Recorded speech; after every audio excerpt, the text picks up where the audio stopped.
मेरे चैनल को सब्सक्राइब कर दो।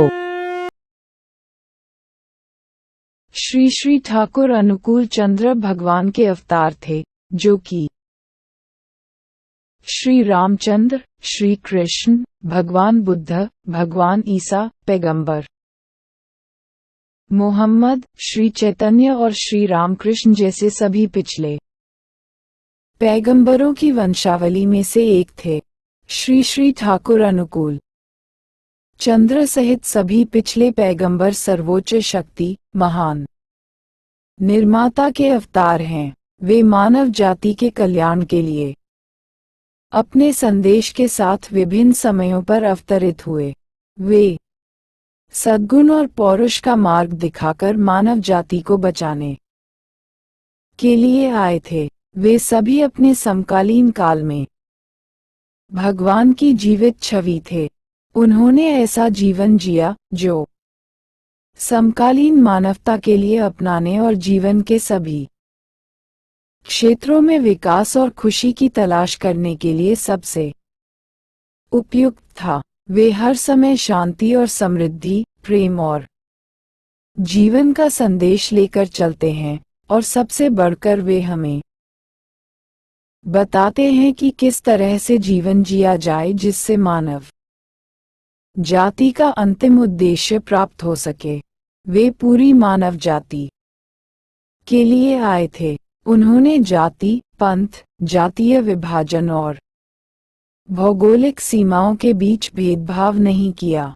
उन्होंने मानव जाति के लिए कष्ट सहे, फिर भी उन्होंने अपनी सृष्टि के लिए दया करके हमें मार्ग दिखाया। सभी युगों में उन्होंने मानव जाति के विकास का मार्ग दिखाया है। संक्षेप में, सभी पैगंबरों द्वारा प्रचारित विचारधारा में कोई अंतर नहीं है।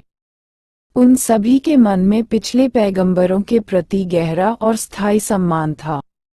श्री श्री ठाकुर नवीनतम होने के नाते सभी पिछले पैगंबरों के प्रति अत्यधिक सम्मान और श्रद्धा दिखाते थे। पिछले पैगंबरों का महिमा मंडन करते हुए श्री श्री ठाकुर ने अपने पूर्ववर्ती पैगंबरों द्वारा अधूरे छोड़े गए कार्यों को आगे बढ़ाया है। सभी पैगंबरों की जीवन शैली, दर्शन में एक अद्भुत समानता है, सिवाय समय और स्थान के संबंध में शैली में अंतर के, जब और जहां वे अवतरित हुए और अपना मिशन पूरा किया। उनके बीच कोई वैचारिक संघर्ष नहीं है। तथाकथित धर्मों में मतभेद मानव जाति की अपनी रचना है और समय के संक्षारक प्रभावों का परिणाम है। आज अगर भगवान कृष्ण, भगवान राम और पैगंबर मोहम्मद या प्रभु ईसा मसीह को सुनना है तो हमें उनकी आवाज़ श्री श्री ठाकुर की वाणी में मिलती है।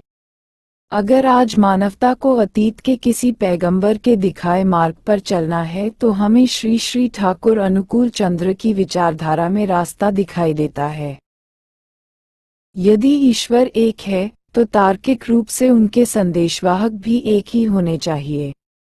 ईश्वर का संदेश विभिन्न समय पर सभी पूर्व पैगंबरों के माध्यम से गूंजता रहा है।